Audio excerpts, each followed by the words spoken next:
Public comment. Public comment, yeah. Yes, go ahead, Good evening. I'm Ann Couture. My family's owned property in Tuscarora Township for 40 years, and we bought that property out of the state, and then we retired up here on Mullet Lake and are now in Cheboygan Township. So we're on the east side of Mullet Lake, and I drive by the proposed parking off Martha Street a couple times a day.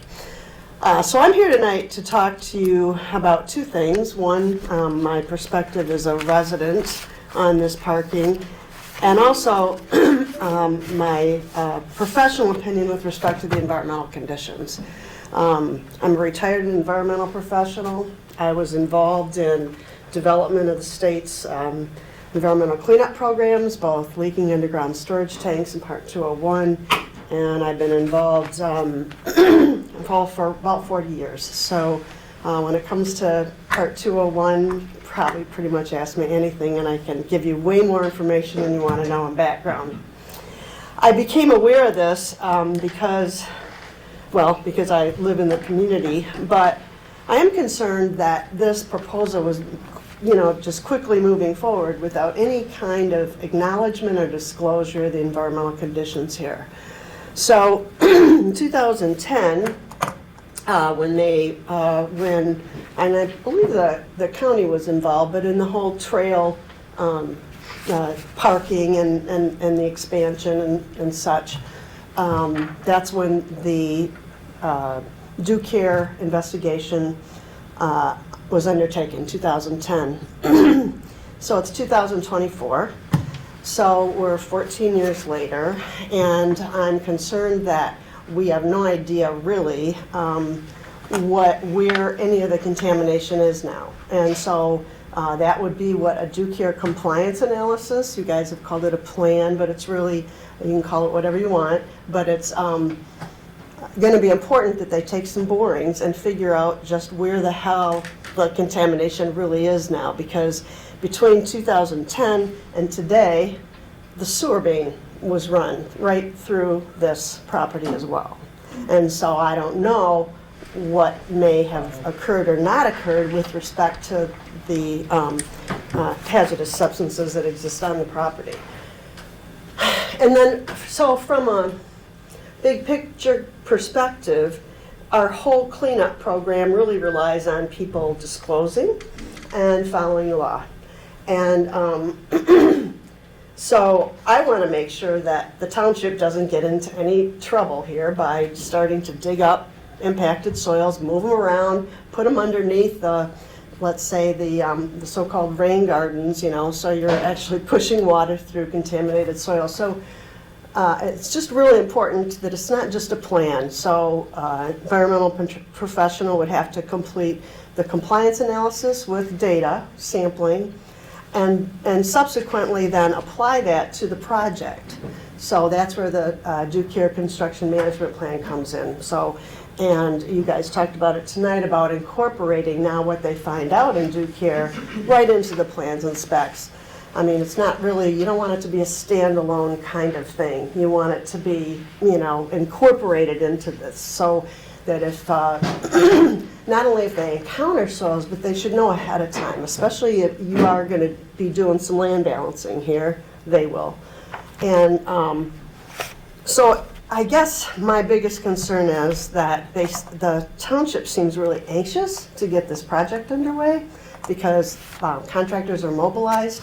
I don't know how that works with competitive bidding and such, but my biggest concern is that they're just going to rush to do this, and they're just going to start moving stuff all over the place willy-nilly, exposing people, contractors, anybody using the trail, potentially to unacceptable concentrations of hazardous substances, primarily heavy metals and polynuclear aromatic hydrocarbons. And so we do have a whole lot of direct contact exceedances, which means you don't want to walk on it and track it home on your shoes, get it on your hands and eat or anything. But we also have some exceedances of the groundwater surface water interface with some of the PNAs, which means that existing concentrations enough where it can leach into the groundwater.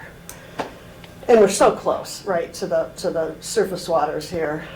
So that gives rise to concern. So I would like to see the eagle's eyes. Eagle can, the engineer mentioned Eagle really doesn't approve these plans. They do. In fact, it was a battle, but we got the Eagle to agree within the scope of the statute that if you have a due care compliance analysis and a due care construction plan, you can submit it to Eagle to determine if it's adequate to meet your due care obligations.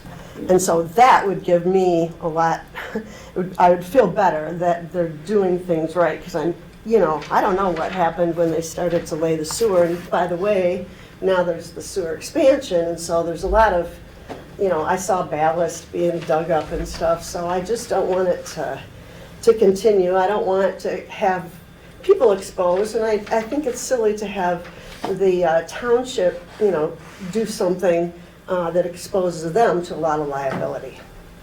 So those are my concerns about the parking. And then from a resident's perspective, Martha Street's really short. You've got all kinds of ingress and egress all along that street. You got the auto repair business, you got the recycling, you've got Flowers Unlimited, and that's a really short road. And everyone who lives on the east side of Mullet Lake, if they're going that, into town or into Indian River or anywhere, you have to use Martha Street. So it's really heavily traveled. And to have another ingress, egress, more people going in and out, it just seems really absurd. So I don't necessarily think that you may have been in a position to comment on that, but one of your factors is the arrangement of public or common ways for vehicular and pedestrian circulation to respect the pattern of existing or planned streets, blah, blah, blah. And boy, to me, that it really doesn't do it. I think, and then to have a sidewalk, to have people, directing people along what's already a really busy, tough street end with the bump outs now we have, you can barely turn your car around this corner. So I just think it's and right down, 2 blocks down, we have a lot of vacant property.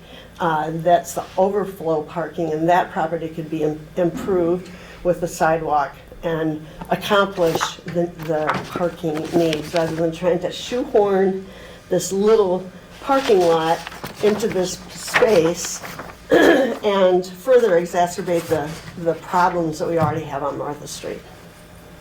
So I'd be willing to answer any questions about either issue, and I appreciate your time. Thank you. Mr. Chair, could we limit comments to a few minutes like normally? Why is it? Hmm? Why would that be? Because it's 9:34 But, at the time.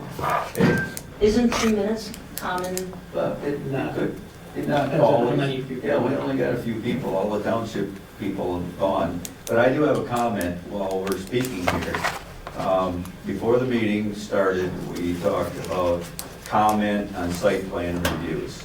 And we agreed, I guess, but I didn't make the motion, I should have, to allow comment. And this is a great reason that we should have heard these things and whatever everybody else has to say before we make a decision. You gotta realize, all the information that came in, verbally, text, all those things are part of the record. But, and we had that before we made a decision. These people that came all the way here, that live in that area and around there, should have a chance to comment on site plan reviews, and this is the exact reason. This lady's an expert, and we made it look there's something different on the sidewalk, or the drainage, or something. So I think it's a poor deal. We'll make sure we make motions next time to hear comments on those. We have all the comments. Did you know what some of these things this lady spent her time coming Well, up did she with? send Did us you a letter? understand any of them? I do understand what she's saying. Oh, good, I didn't know you were an expert. I'm not an That's expert, but I fine. understand. But what I she's just saying. think that's a good reason to allow comment with the restricted time limit Very on good. those. Well, and Mr. Chairman, Commissioners, if I may, that was pointed out to legal counsel that, this is well, Peter acknowledged it too right away. He said, well, it's a site plan review, which means it's a by right use, it's permitted use, so it doesn't have to withstand the level of scrutiny that an SUP application does, including notice and so on. I asked them, I said, we've got a lot of comment on this. How should we proceed?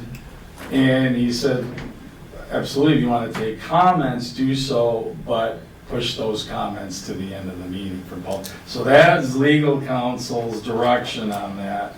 I don't know if there's any wiggle room to, under these circumstances for site plan reviews, do what we do for special use permit applications and zoning amendment applications, have it at the front end, but Peter suggested it be at the end because it's a permitted or by right use and doesn't, it's not. But it's still too late to take into consideration comments we didn't have a chance to consider or weren't smart enough that they brought up. And we can make the motion to hear those if we like. I don't want to go on for hours and hours, but the chair can say, hey, unless you have something new to say, it's already been said, you've got 3 minutes, 2 minutes, 5 minutes. I think they should have the right to comment so we understand some of the concerns of the people that live next to that, just like the fence that some of us talked about. It would be nice if you had a few comments that said, yeah, that's a good idea, maybe it's not, for us to consider. We had a lot of comments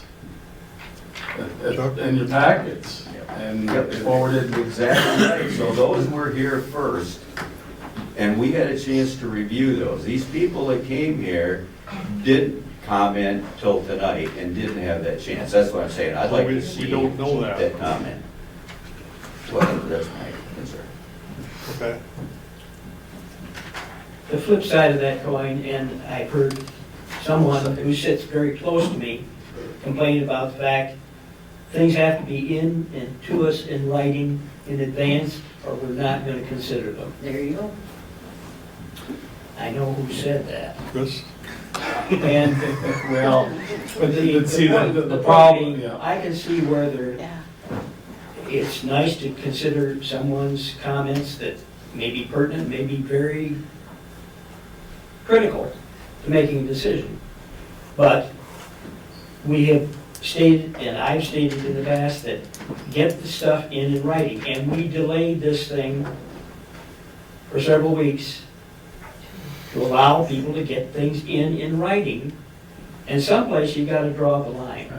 And if you say, and we, in this case, we delayed it, so that we'd have the time to get the stuff in and look at it. And if we're gonna say, okay, but now we're gonna change our mind and we're gonna have anybody that wants to come in at the tail end, we'll listen to them too. Well, what'll happen if people get that impression that they can come in at the last minute, I'll show up at the last. It's a they'll good show thing. up at the last minute and not worry about writing a 20-page document, the way some of them come in. I don't see how we can do it both ways. Chris, go ahead, while we have a second. I want to dovetail with what Chuck is saying. I'm trying to imagine if a by right use, which is zoning administrator, had to deal with public comment.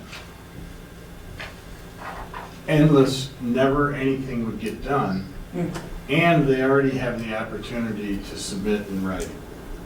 So I would not be able to do my job if I had to contend with public comment on by right use.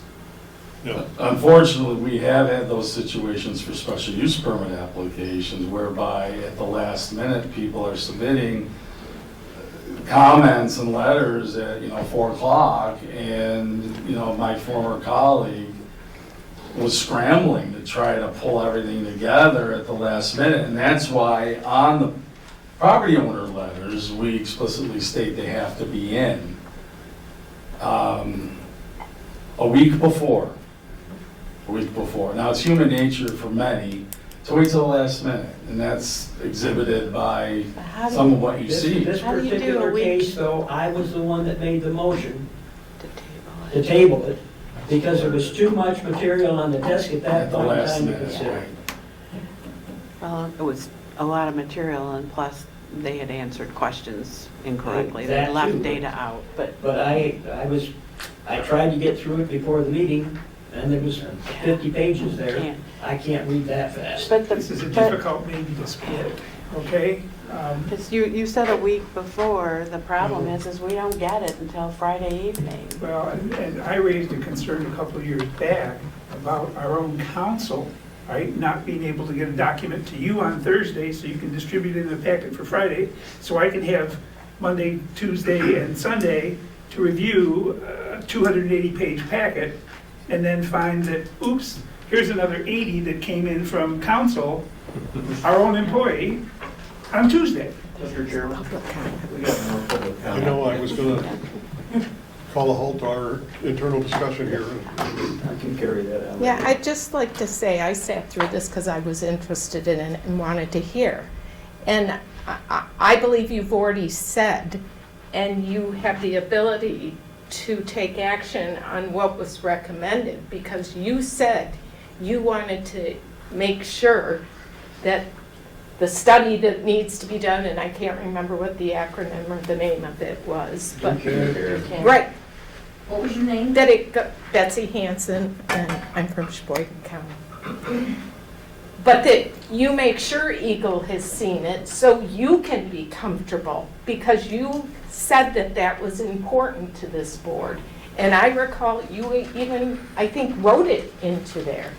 So how can you be satisfied that that study has been adequately adhered to without making sure Eagle reviewed that?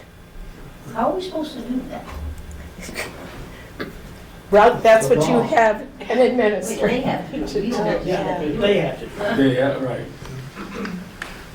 And they have to submit it, and that due care report will indicate, I would think, relatively clearly if they're A-okay with it.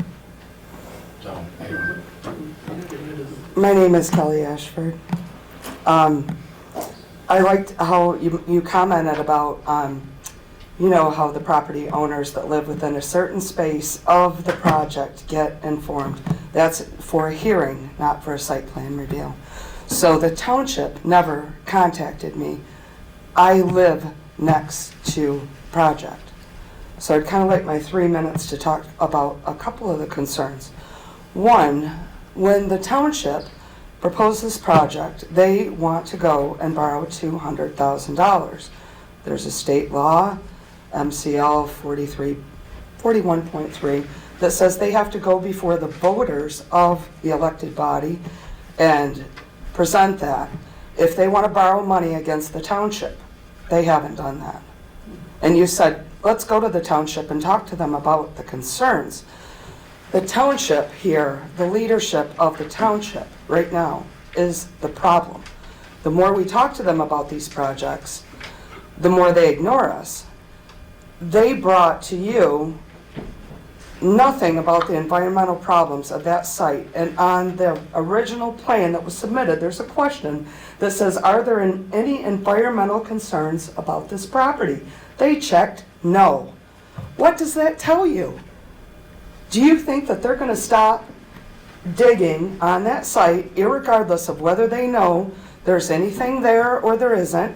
We know there is because it told us back in 2011 that they took the fill, when they lowered the railroad grade, they took that fill and they put it there.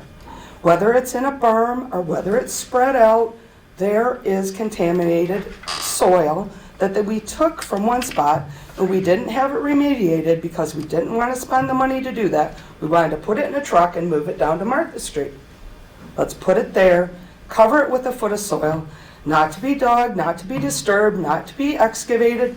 Let's just put it there. That's okay, as long as you don't move it. What do we do every winter? We plow it up. So, as Ann was saying, we don't know what's there right now. And I guarantee you, just for our purposes here, if you think Bob Kramer is going to sit there and not go in there tomorrow, now that he has the permission, he'll go get it from his board at 9:30 or whenever they decide they want to hold another special meeting. They'll say, well, this is going to cost us another $30,000. Instead of borrowing $200,000, we're going to borrow $230,000. We're going to get this started. Because the excavators are already all there in town, and that's what he's concerned about, is that if those excavators are there, that's going to save the township money. Okay? So now if he borrowed the money from Citizens Bank, maybe that's where he got the money from. I don't know if they've even accepted the money yet. But Citizens Bank is now aware that there's contaminated soil there, because I don't think Bob Kramer told them there's contaminated soil there. But if they're going to guarantee the load, they're kind of on the hook too. So the township is, the county is, the bank is. And I live next to it. That's the main part of my concern. That and a few other things about the sidewalk placement in front of my place, but I'm willing to let that go. I can go out there with a shovel and dig up whatever I put in the road right away. Really don't care about that at this point. I just care about doing the right thing. So tomorrow when they go out there, I think I'll be taking some pictures when they start digging into it. But no matter what we want done as a community, this is what we're dealing with. So thank you. Thank you. I probably went over my 3 minutes, but I tried.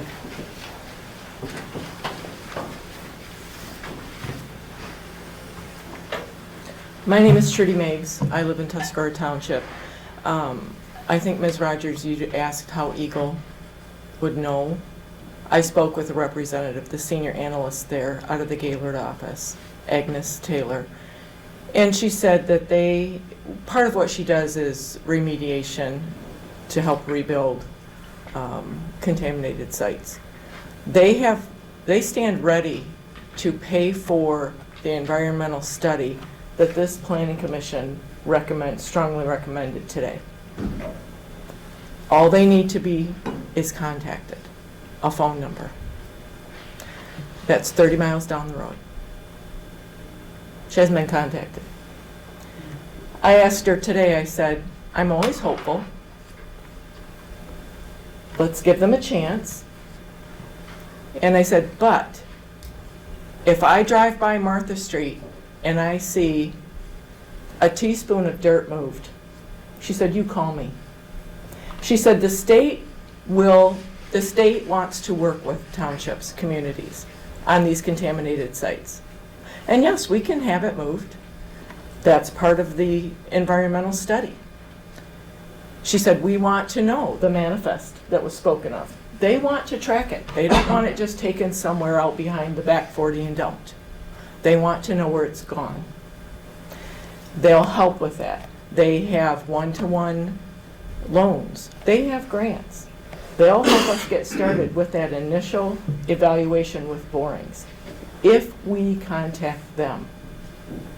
I will be driving by Martha Street several times every day with many other taxpayers to watch. I asked Agnes, I said, as hopeful as I am, should I see dirt move? She said, you call me. She said, because if you do not follow the protocol, she said the state will come in and fix it, and it will not be a one-to-one charge against the township. Do you have to wait to see dirt move before they'll come in? Yes. They're giving us an opportunity to contact them and say, we have a site that is on their list that has contamination there. They're aware of it now. Had never been on their list. So they can't come in until somebody digs? Correct. Complaint driven. Or you can call and say, hey, Eagle, we want to put in a parking lot, or we're going to extend the sewer main. We have this document from 2010 that said we had ballast moved from the north end of town to the middle of town.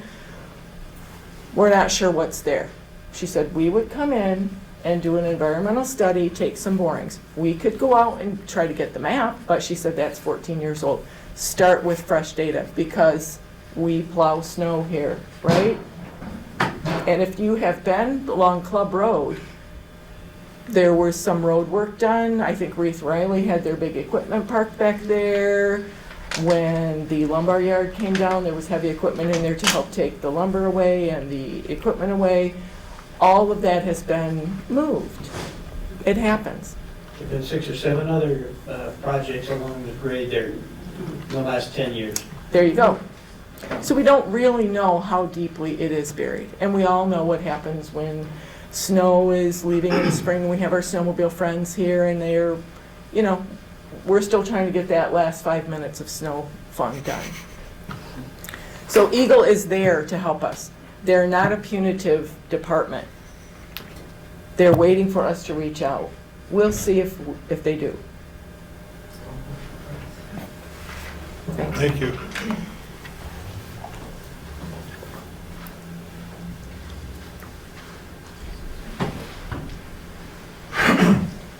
Hi, I'm Les Ray, and I spoke earlier. Just a thought. I attend the road commission meetings regularly and the board of commissioners meetings regularly. With some of you I see there also. And one thing they do is they have open comments both before and after the meeting. That might help if you could insert a open comment time prior to the start of your official agenda.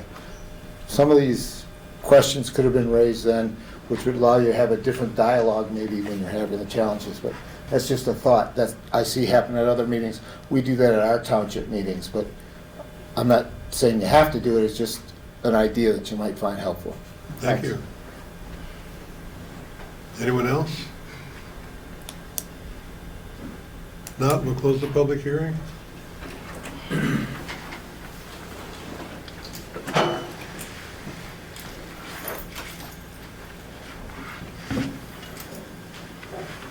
Did we have a staff report tonight? Other than the alternative Just energy? master plan related. I did place an email on your respective decks regarding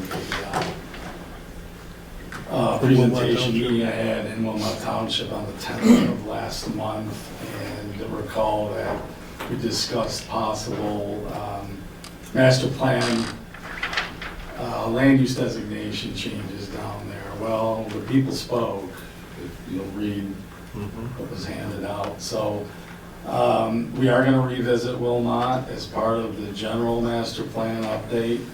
But on that matter, I'll be meeting with the county administrator soon to discuss the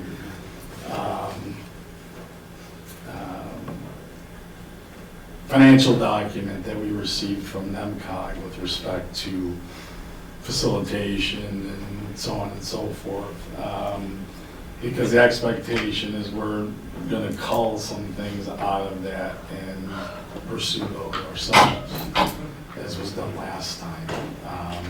I asked her to provide a beginning to end spreadsheet.